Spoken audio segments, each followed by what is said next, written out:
Hi, this is Marcia, and welcome to the Weekly Blend. This week, we are interviewing Hailey Reinhardt from Sci-Fair ISD, a fourth grade teacher that's going to walk us through the virtual, hybrid, and a social distance classroom.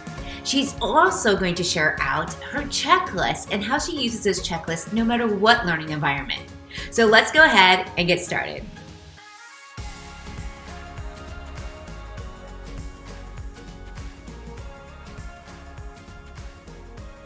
Hello, everybody. I'm here with a really good friend of mine, Miss Hailey Reinhardt. Hi, Hailey. Hello. Where are you coming from? Where are you located, I should say? I am in Houston, Texas, and I work in Sci-Fair ISD.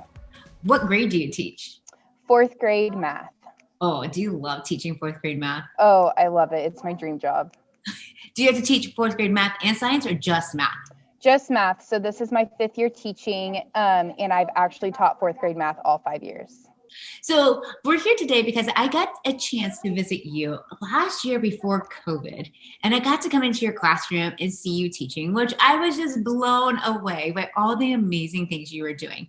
I actually started following you on Twitter first, which we're going to put your Twitter handle at the bottom so anybody who is here can follow you. But you were doing something crazy in your classroom, like something different. What was it that you were implementing?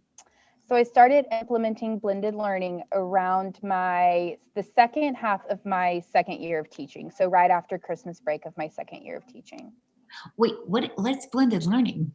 So blended learning, it's just a different way of teaching and reaching those students in your classroom, because I know that there's all different levels of students that you have in your classroom academically. And blended learning really allows you to provide different studios to those students so you can really reach them.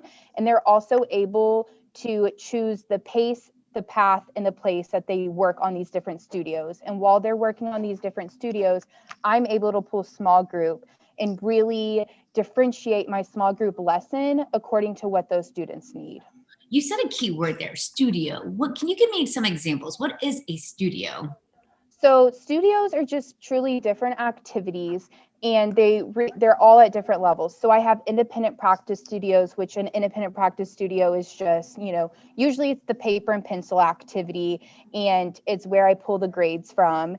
And then I have technology studios. So it could be Seesaw, it could be Freckle, it could be Prodigy, it could be multiplication.com, but I also pull the data from those sites and I talk to those students in small group about what I've seen on, right now, this year I'm using Prodigy. So I look at the data because I want to hold the kids accountable for what they are doing on Prodigy to make sure that they're taking that time serious on Prodigy. And then I have Future Ready. So Future Ready is those studios and activities that are engaging, they in collaboration, creativity. So my go-to is I have a spinner in my classroom, and I have task cards, and I use my panel for future ready activities, and the kids are able to collaborate together to work through that studio.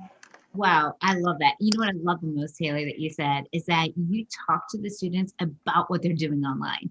Is that a game changer for what and how they interact with Prodigy? Yes, because truly my first year and the beginning of my second year of teaching, I was just giving them their Prodigy login and I was just letting them go on Prodigy. But what I realized is they weren't taking that time serious. They were just kind of clicking through so they could play the battle with their friend or go find that person in that specific world on Prodigy. But for them to hold them accountable, I started having data meetings. And if I saw an increase in their score on Prodigy, I let them spin my spinner, and they can get different prizes on my spinner. And they love it because they're like, are you having a Prodigy meeting this week? Because I want to spin your spinner. So yes, it really has hold those students accountable for their work online. So you said a lot of great websites, and I'm going to make sure that in this video we have those links to that. But also that spinner. I know you have a photo, but we're going to see it in just a minute. But wow, a spinner wheel? Why did you even come up with this idea? So I actually got it from my partner, that idea from my partner teacher my last year, and she was using it for her reading class. And the kids were totally engaged and were so excited to use the spinner. I'm like, well, I could totally make that work in my classroom. So I bought it on Amazon and I use it every single week in my classroom, and kids love it. I don't know, maybe it's just, spinning it and being able to work together, but it totally has transformed the Future Ready Studio. And what, it was like $30 or $40? Yeah, it was like, $40. There were cheaper ones, but I wanted to make sure I got the sturdy one, especially if they're spinning it every day. I hear you. And that is Yeah. high quality versus just Exactly. Well, we're here too to talk about like the different learning environments that you've gone through this year at SciCare. So you've gone through a hybrid. You're teaching some classes just virtual, and then you have social distance classroom. Let's start out with like the virtual classroom. Can you kind of walk me through like what does your virtual classroom environment look like? So at the I run my virtual classroom very similar to my online or to my in-person classrooms.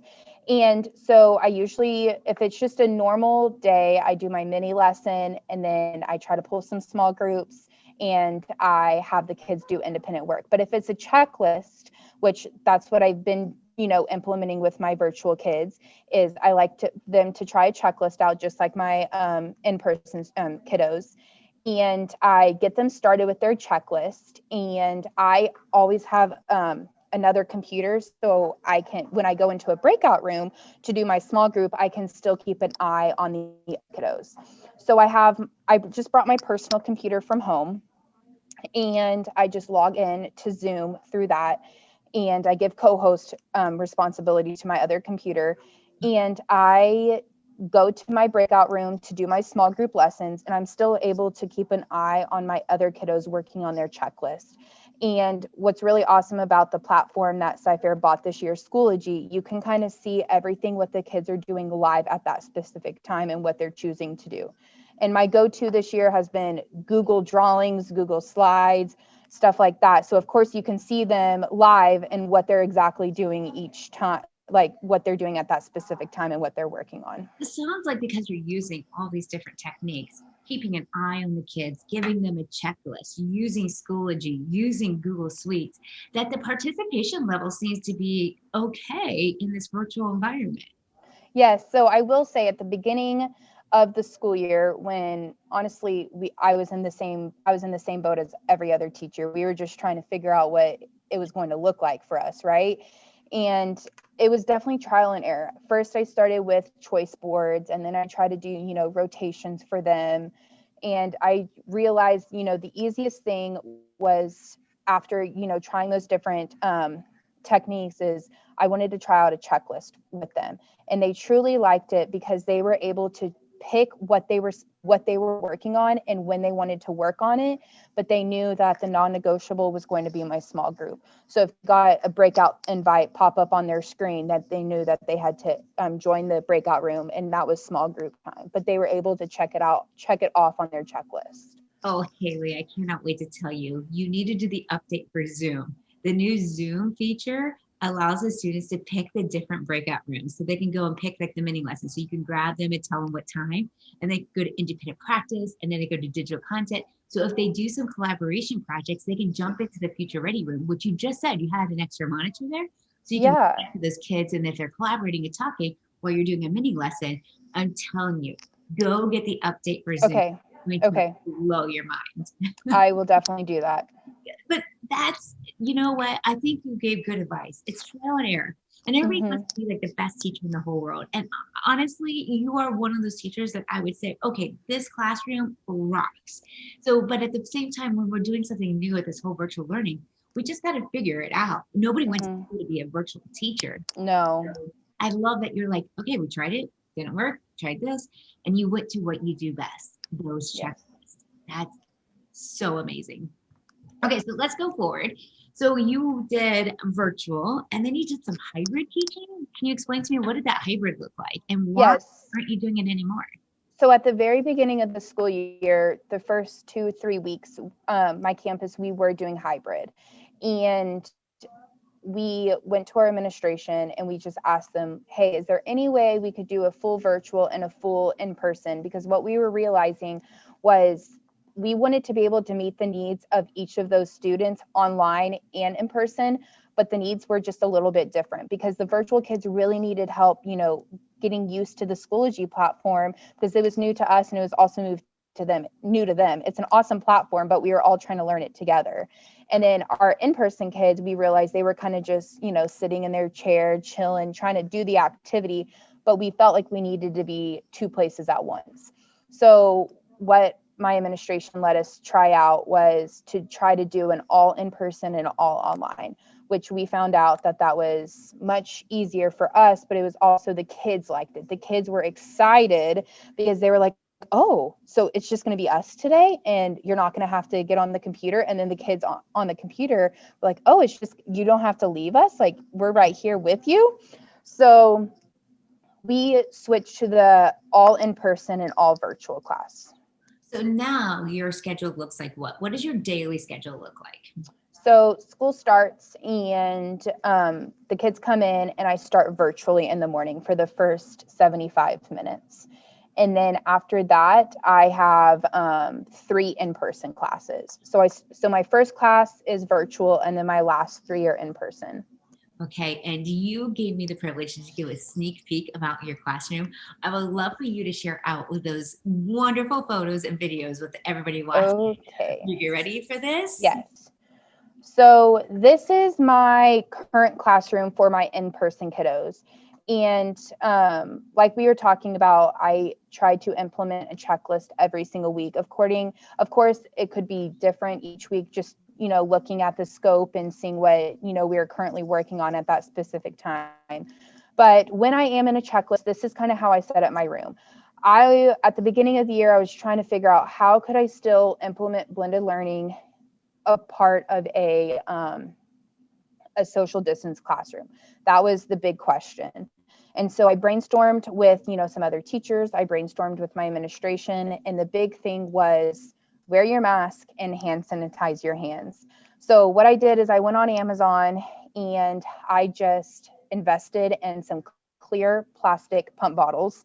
And I just put hand sanitizer in it. I bought like 20 of them. And I put them at every single studio and I put them at every single table in my classroom. So I have hand sanitizer everywhere. So this is how I set it up. I always have color-coded tote to the color-coded directions. And I try to keep it the same each checklist so the kids know like future ready is this color, independent practice is this color, and technology is always yellow. So I have the directions, the papers that they need or the dice, whatever, in that specific tote. And I always have a hand sanitizer bottle. And the first thing on the directions, you can kind of see it in the yellow one, hand sanitize your hands. I put it bold capital. So the kids know the first thing that they do before they start that studio is they have to hand sanitize. And they're still wearing masks. Yes, they're still wearing their masks the whole time they're in my classroom. And, if they sit at a chair, they spray it down after they wipe it down with paper towels. They know exactly where the spray bottle and the paper towels are in my classroom. And it's kind of just a routine now. I love it. And those little timers, that's a great idea. So they just set it the timer and then you can keep track of how long they're beside somebody. Is that kind of what you're doing too, to make sure you stay? So we use those timers for that purpose because the kids know that we're not staying close to each other longer than a 15-minute time period, closer than 6 feet apart. And I also use that for Prodigy. So for that Prodigy time and multiplication.com time to know that they only get that amount of time on that Prodigy or multiplication.com. Because those kids love Prodigy, don't they? Yes, they do. They don't want to get off. I follow you on Twitter, like I said earlier, and I love seeing these photos. And you're exactly right. Keeping it simple, color coordinated. The directions are right there. It doesn't seem like your directions are too wordy. The organization is key for blended learning. Yes.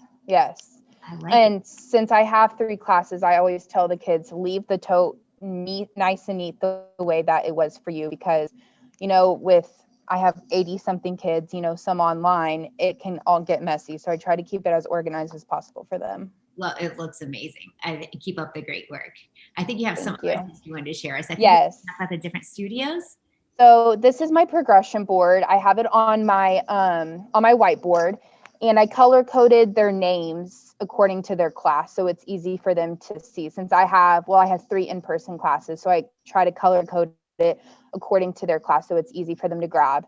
And the kids know that they move their name after they finish every single studio. So that's in the front of my classroom, and my small group tables in the back. But this kind of helps me look up there to kind of see the progression that they're making throughout the checklist. Is a video of the students doing the progression board, moving their name. Very cool. And so again, whenever they get something done, they just move their name to the next one. So if you see a name or a person who hasn't moved, do you call them out? Yes. So, well, of course, that's an individual conversation. Sometimes I go up there and I'm like, wow, there's a lot of names up there. I'm like, oh, they were absent. But if I go up there and I'm like, okay, you've been here, Monday, Tuesday, Wednesday, why are you still on one? So that's the conversation that I pull, them one-on-one. I ask them to look at their math folder. I kind of go through their work and ask them, what's going on? And is there anything I can do to help you be more successful? And we kind of just have that conversation. You're just building great relationships with these kids. That's what it's all coming down to. I love it. Thank you. You have this year. So this is an independent practice. So the kids on the left are working on an independent practice paper together. And I tell them it's totally okay to work together as long as you have your mask on and you make sure you're not the 15-minute rule, you're not extending that 15-minute rule. And then my kids on the right, they're doing a quick write. I know 4th grade's a big writing year for them. So I tried to incorporate writing as much as possible in my classroom. I love it. And again, those directions and the timer, that's awesome. I love independent practice. Yes. And then this is another independent practice. So the student on the left, he is working on a circuit around my room, which sometimes I just do packets, but the kids like moving and grooving around the classroom and getting up and working it. So sometimes I throw a circuit in there, and then the student on the right, she's just reading the directions to, gather the information so she knows what to do at that studio. And then, so this is the spinner. My go-to Future Ready. So, Future Ready is all about creativity and collaboration. So the spinner activity for this was division. So what I had the kids do is they were working together. They spun the spinner, and this number on the spinner was their dividend. And then in the toe were dice, and they rolled the dice, and that was their divisor. And they worked together to solve the division question. And then the students working together right there, those are task cards, division task cards. So they worked 8 of the task cards, and they had to spin the spinner to get their divisor. And then after solving those 8 questions, I gave them blank index cards, and they were to create 8 of their own division task cards. So if they were to give it to a partner, then it was essentially just task cards that their partner solved. And then, so technology. It's been a little bit different this year because I know right now that our virtual kids are using the Chromebooks, and so we don't have as many Chromebooks here like for our in-person kiddos. But we have a few for the kids that have came back in person, and we ask our students to bring their own device if their parents allow them to. So for the students that bring their own device or have their Chromebook, then of course Prodigy is always an option for them. And the panel activity, I've been creative this year. Usually it's a future ready activity because it allows for collaboration and creativity. But this year, since, technology is a little bit different, I put it as a technology station. And Danielle Hames and Annabelle Messer at the math department, they are awesome, and they help create these panel activities, and my kids love them. So that's awesome. And you do have a great support system. Those 2 yes, girls are your biggest cheerleaders, aren't they? They're in your They are amazing, and I love them. They have been so helpful. So we should probably follow them on Twitter too, right? Yes. I love it because of all those panel activities. And that just kind of helps, just getting those kids up and talking, working through the problems. I love exactly. Yes. And I always have a record sheet to go with the panel activity. So you can kind of see the blue paper at their feet, and the one student has it on his clipboard. And so to kind of hold them accountable for the work that they did do on the panel. I love that. That's really cool. And then, this is a video of my students working on the checklist.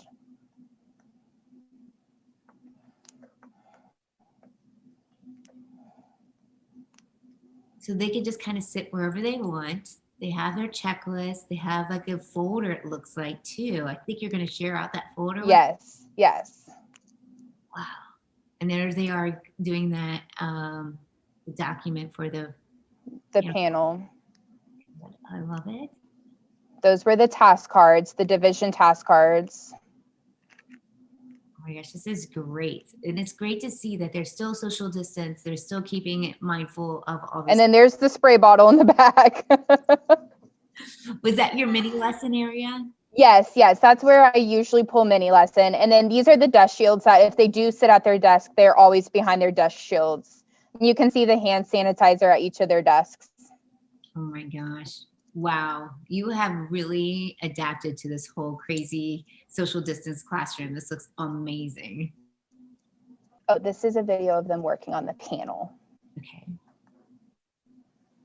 So you just have it pre-set up and they just go up and work on it then? Is that what you do? Yeah, so I tell them no more than 2 or 3 because of course social distancing, and that's kind of a tight area in the front of my room. And so they just work it on the panel, and then they work, and then they can choose to do it on their paper at the same time. It's up to them. But as long as they do it on the panel, then they can write it on their paper and then check their answer, like a self-check.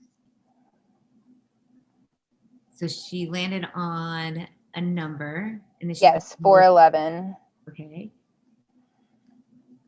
So she has 411 divided by 4.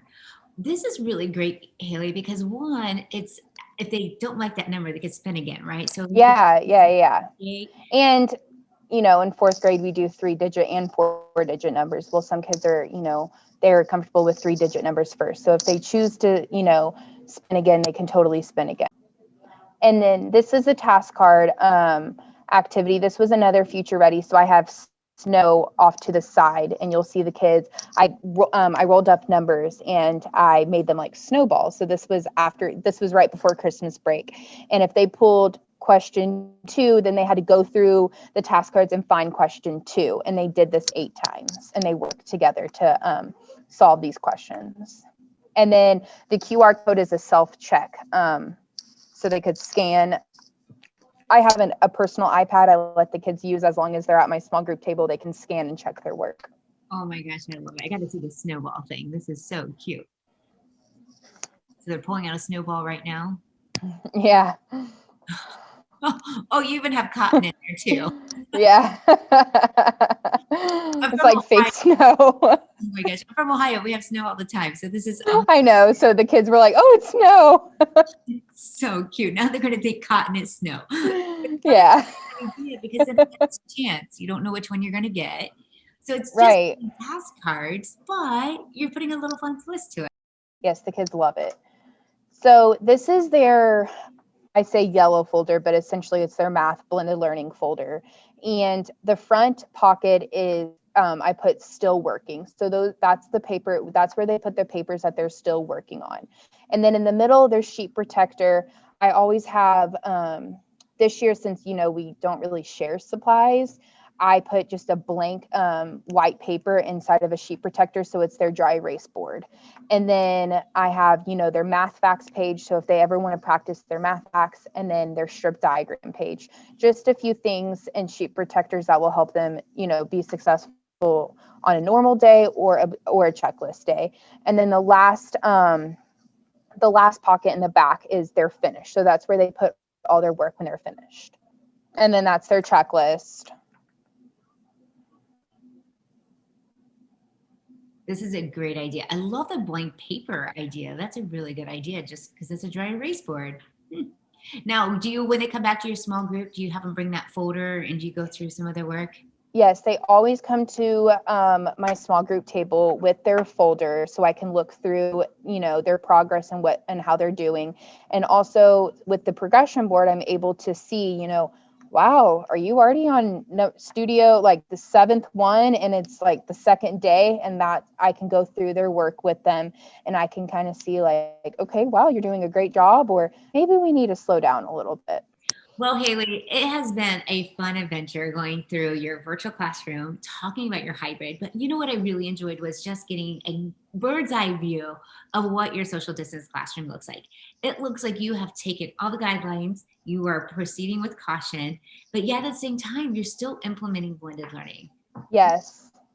What A big thing, and at first I was like, how am I going to get all my small groups in and still, meet the, CDC guidelines? And big thing I've been following is the 15-minute rule. And I have my timer out, and I make sure I always write down in my monitoring notebook how long I was with that specific group. So if I ever need to go back, I can always go back, and I have my spray bottle and I sanitize between every single group. And it's just a routine, and the kids, can I spray or can I clean? And it's kind of like the kids are into it. It's like their job, right? Yeah. I love it. So one last question. I know you talked about Prodigy and you quickly Mhm. said something about Seesaw. Can you give me another tech tool that you really love or would recommend to somebody in a blended learning classroom? I love Edpuzzle.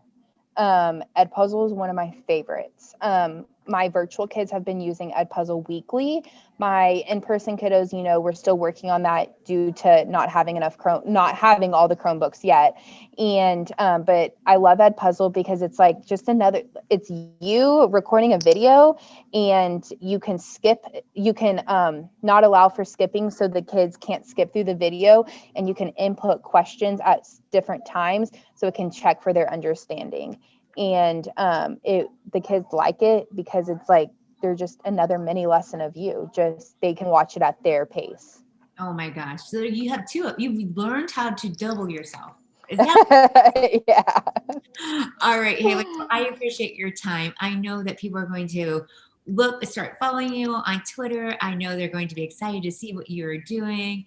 And I'm going to definitely keep pushing out your information because, wow, what a rock star social distance. Thank you. Thank you so much. You're welcome. I'll talk to you soon. Okay. All right. Bye. All right. I want to send a big giant thank you out to Hailey for sharing out her classroom environment, her organization, and the love and passion for implementing blended learning into the classroom setting. Next week, we're going to take a look at a middle school classroom with one of my friends from Judson ISD. All right, we'll see you next week. Thanks for watching The Weekly Blend with Marcia.